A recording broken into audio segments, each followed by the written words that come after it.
Single working portal technique with 70-degree arthroscope for arthroscopic Bankart repair. We have nothing to disclose.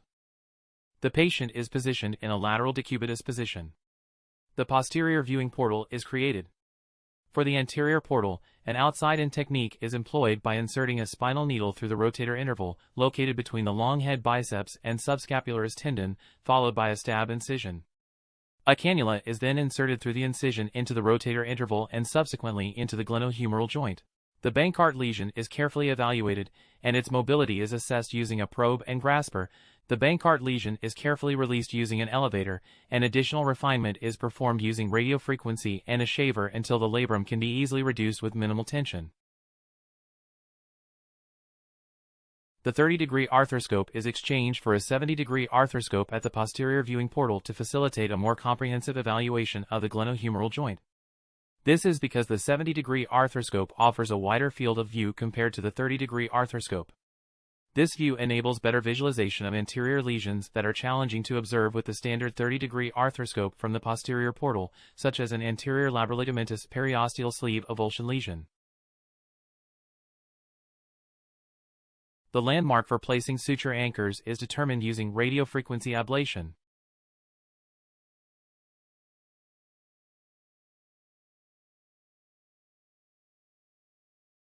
The first suture anchor is inserted at the 5 o'clock position of the glenoid.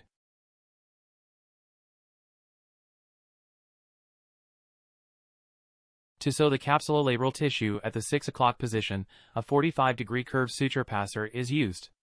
Following this, the passing wire is passed through the suture passer.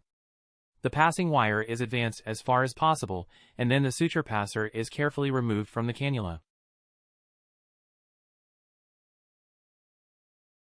The suture retriever is employed to retrieve both the suture limb and the passing wire through the anterior cannula for suture management. Subsequently, the suture limb from the anchor is passed through the capsulolabrum using the shuttle relay technique. Finally, a chula sliding knot is tied, followed by 3 alternating half hitches.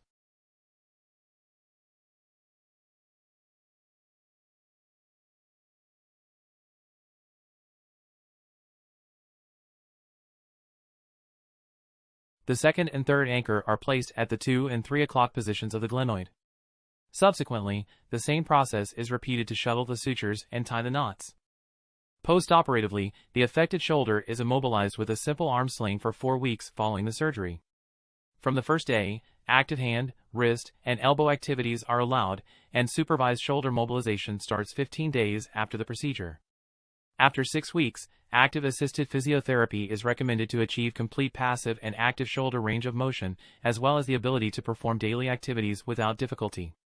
Return to sports is permitted after 6 months.